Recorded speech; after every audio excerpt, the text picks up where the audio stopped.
video natin ngayon mga maestro ay pag-usapan naman natin itong tungkol sa PEI Fiscal Year 2025.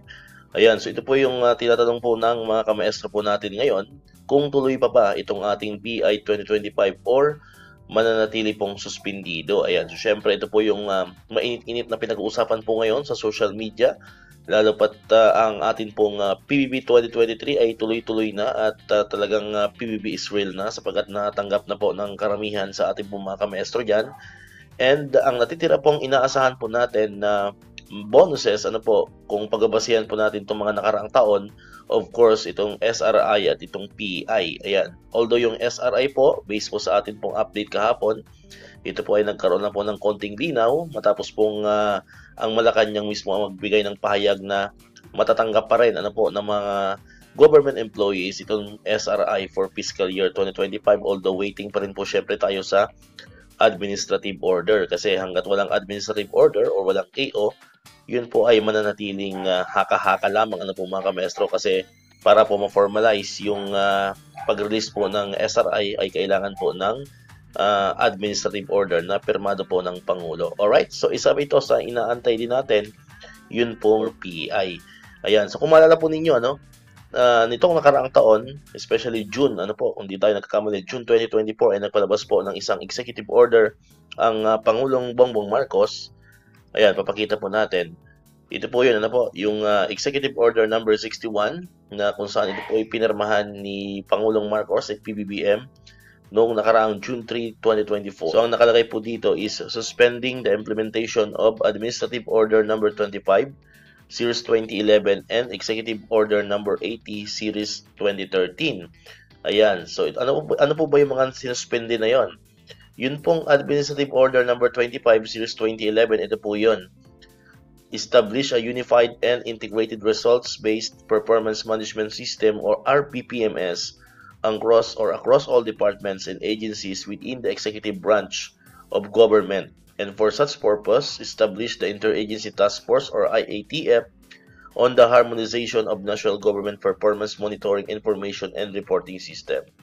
So ito po yung unang sinuspend ng EO61, yung AO number 25 series 2011.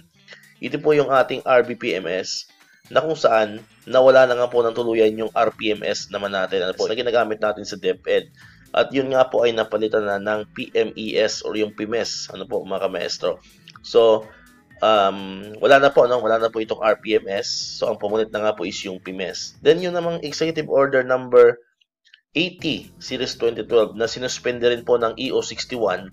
Ito naman po yun, yung Performance-Based Incentive System or yung PBI system consisting of Productivity Enhancement Incentive or PEI and the Performance-Based Bonus PBB to motivate higher performance, exact greater accountability in the public sector and ensure accomplishment of government commitments and targets. Ayan. So ito po yung pangalawang suspende ng EO61, yung Executive Order number 80 Series 2012 na kinabibilangan po ng Performance-Based Incentive System. So ano ba yung nakapaloob sa Performance-Based Incentive System? Una po, yan na nga, yung Productivity Enhancement Incentive or PEI. Ayan, so syempre, wala pa pong pinapalabas na bagong guidelines kasi nung lumabas po yung PIMES, wala pa po tayo nakikitang nilabas na bagong guidelines patungkol nga dito sa atin pong panibagong Performance-Based Incentive System. Ayan, so hanggang sa kasulukuyan, so syempre kung ito pong pagbabasihan natin, itong EO61 na ito ay nanatili pong suspended kasi wala pa namang pinapalabas na bagong guidelines patungkol nga dito sa ating performance-based incentive system. Ayan, so yan po yung PEI. And ang pangalawa naman po is yung performance-based bonus, yung PBB. So ibig sabihin, yung PBB ay nanatili din pong suspendido although yung PBB 2023 kasi natatanggapan natin kasi naaprubahan po itong EO61 na ito is 2024. Ayan, so yung 2023 ay hindi pa po sakop nitong EO61. Kaya baka magtaka yung iba, bakit El Maestro mayroon tayo natanggap na PBB 2023 kung suspendido ito ng EO61? Kasi nga po, yung ating pong PBB na natanggap natin ngayon is from 2023 po yan, fiscal year 2023, which is hindi pa po cover nitong EO61. So yung PBB 2024, yun po yung medyo alanganin pa rin po tayo. So hopefully, magpalabas na po ng panibagong guidelines kung ano ba talaga ang magiging performance-based incentive po natin na nakaangkla na po dito sa PMES. Ano po? So, dapat po kasi nakaangkla na siya doon sa PMES kasi wala na po yung RPMS. Kasi ito pong PI and PBB ay nakaangkla po ito sa RPMS na wala na nga po, pinalitan na siya ng PMES. Ayan, so kung nagtatanong kung suspendido, kung pagbabasihan po natin itong EO 61, yan po ay nananatiling suspendido. Ano po mga kamaestro? Suspendido ang PI and suspendido po ang PBB 2024 onwards. Ayan, although mayroon tayong mga natanggap na mga information na meron na raw ibang SDO, particularly, nalimutan ko anong SDO yun eh. Basta meron pong particularly na SDO kung saan nag-release na raw po ng PI, no, yung 5K na PI for fiscal year 2025.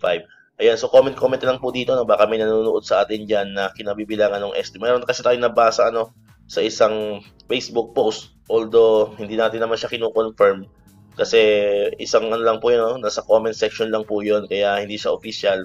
Pero baka may mga nanonood dito sa atin na kinabibilangan po kung anong SDO po yun. So, pwede po kayo mag-comment yan, ano? Kasi may nabasa nga tayo na mayroon na raw SDO na nag-release na ng PI na 5K. Although, officially, ito po ay suspended. Ano po mga kamaestro? Pero ayon naman po doon sa isang post ni Sir Benjo Basas, ang National Chairperson ng Teachers Dignity Coalition, ay nag-submit daw po ang Department of Budget Management or DBM ng request, sa Office of the President for authority to grant the school year or the fiscal year 2025 PI and still waiting for the approval. Ayan. So, ibig sabihin, meron pa rin naman po tayong chance. Sa mga nagtatanong, hindi pa naman po talaga nawawala yung chance na magkaroon tayo ng PI. Kasi nga po, ang DBM ay nag-submit po ng request sa Office of the President for the grant of PI. Kasi sa pagkakalam po natin, tingin ko mayroon naman pondong nakalaan talaga sa PI, mga kamaestro. So, ang nangyari lang kasi, wala pang pinapalabas na bagong guidelines, kaya hindi ma-formalize, yung pagtanggap po ng teachers ng PI. And hindi rin natin sure kung mababago yung tawag, Kasi may mga bali-balita before na yung PI at saka yung PBB, matatanggap pa rin naman sa bagong guidelines, pero may iba lang po yung tawag sa kanila.